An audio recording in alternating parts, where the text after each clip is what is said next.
We are back with another S-Log3 video. So this one is really going to be maximizing what the a7 III can do, because in the past with the other videos, when you overexpose S-Log3, you really lose dynamic range. It also didn't provide many real benefits over HLG2, which was more convenient to shoot in. So the old S-Log3 that I had provided more benefits when it came to better colors and more control over the colors in post, but the dynamic range and the actual image quality wasn't too much better than HLG2. And of course, it was more of a pain in the ass to grade. And then also, of course, you couldn't shoot in slow-mo and you could only shoot in 4K. So those were very big limiting factors. So the a7 III is a great camera, but the dynamic range just isn't there compared to other bigger cinema cameras like the FS7. And a big issue that a lot of people have with their image quality is that they're overexposing log. And so when you overexpose by 2 stops, of course, you're going to be losing those 2 stops of range. I wanted to change that, so I decided to download Sony's monitor LUT from their website. I loaded that onto my monitor and I started exposing, and then I tried to grade for that exposure. And so this simplified exposure quite a bit and makes you able to expose with gamma display assist, and it just makes the process simpler overall. So with this new log LUT and with this new method of exposing S-Log3, you can really maximize what the a7 III can do. It does come with some limitations. You can't shoot in slow-mo, you can't raise your ISO because it will look terrible past ISO 800, and you can only shoot in 4K 24. Besides that, the image quality is magnificent. It really provides the real benefits that you're probably looking for by shooting in log, and it would make the a7 III make a great B cam for something like the FS5 or the FS7. So the way that I expose S-Log3 when I don't have a monitor is just by turning gamma display assist on in the menus, and then after you turn it on, when you have an exposure that looks good, just bump it up by 2/3 of a stop, and then your exposure is good to go. For whatever reason, gamma display assist makes the image look a lot brighter than it actually is, and so when you pull it in, you'll realize that it's actually really underexposed for some reason. So when you bump it up those 2/3 of a stop, that will make sure that your exposure looks good. I also recommend setting a custom button like C1 or C2 to gamma display assist. That way you can turn it on and off, and that way you can look at the completely flat log image compared to what your camera thinks is going to be the correct image. So while gamma display assist is fantastic, it also doesn't give you the full peace of mind and accuracy of exposure. If you want to be able to be fully accurate with your S-Log3 exposures, you're going to want to be using a monitor, and you're going to want to be using LUTs on that monitor. Alright, so since exposure is greatly simplified and we've already gone over to how to expose S-Log3 the new way, let's hop into grading some S-Log3, and I'll show you the benefits that you get over exposing S-Log3 the old way. Alright, so right here I have a rendered timeline filled with clips, with the first ones being the new log and the second one being the old log. So all of them are graded just with my default LUT. So this is my S-Log3 normal V2. You can download it from my website right now. And this is my new one, so you can download that from my website as well.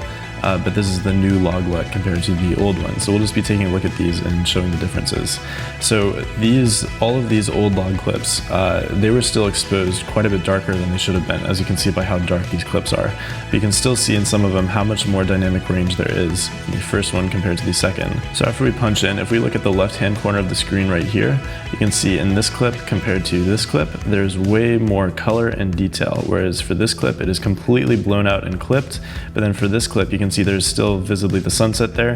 If we also take a peek at the waveform right here, you can also see that that is clipped and that is flat at the top compared to this one, which is nice and rounded, which is what we want to see, because that means that a shot is clipped versus not clipped. So new log clearly is the winner here. You can also see it when we zoom back out.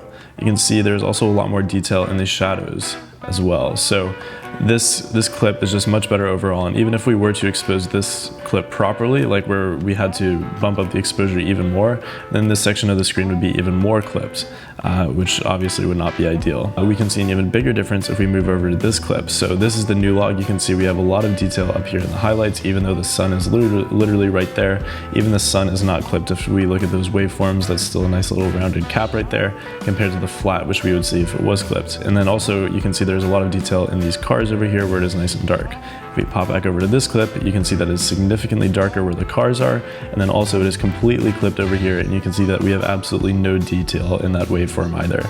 So this clip, even if we were to disable the adjustment layer, you can see that it is still clipped. There's absolutely nothing that we can do to recover that information when we were using the old log. But with the new log, you can see there's a lot more information in this clip and in all of these clips. Alright, so now let's talk about grading S-Log3. So the first thing you want to do is hop over to hyphen.com/LUTs. There's going to be a link down there in the description.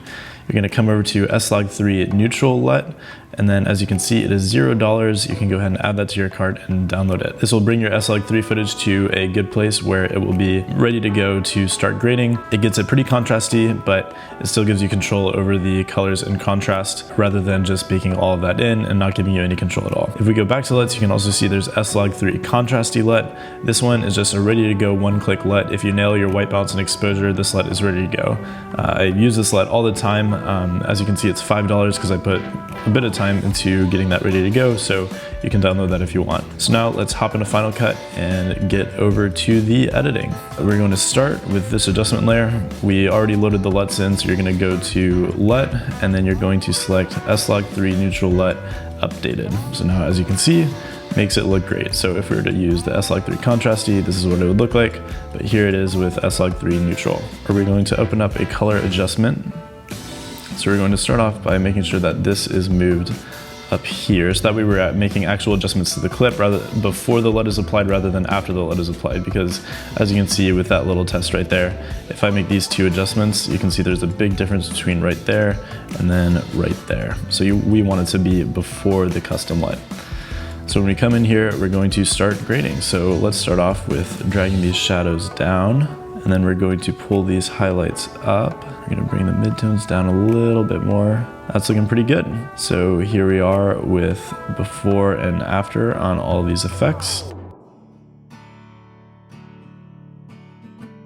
All right, so here is clip number 2. So again, we're just going to select S-Log3 Neutral LUT Updated. I'm going to hop in here, go to exposure. We're going to bring that down, but we got to remember to bring that above the custom LUT. All right, so that's looking a little bit too dark, so we're gonna bring that up a little more. There we go, that's looking good. All right, so here's the before and after. That clip looks great. Here is full screen.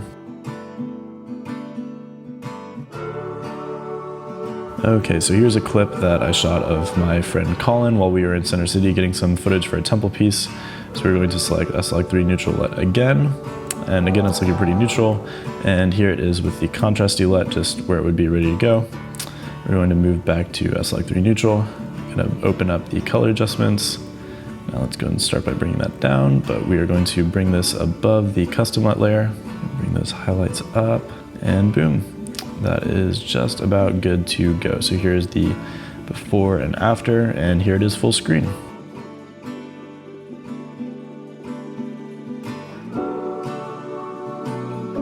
So here's our second to last clip. Again, same per usual. Here it is with what it looks like for the contrasty LUT, and here it is with what it looks like with the neutral LUT. All right, so let's open up the color adjustments. Just gonna start by bringing that down, drag this above the custom LUT.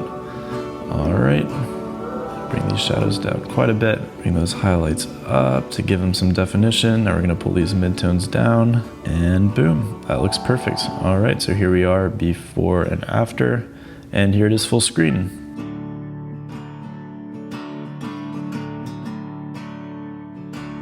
Okay, so final clip.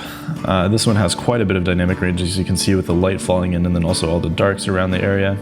So here we are opening up the contrasty LUT where it is just ready to go, one click. As you can see, since my white balance is nailed, exposure is nailed, this clip would be ready to go with the contrasty LUT, but here we are with the free neutral LUT. All right, gonna open this one up, bring the exposure down, bring the highlights up, bring the midtones down just a little bit more. And there we are ready to go. And here it is full screen.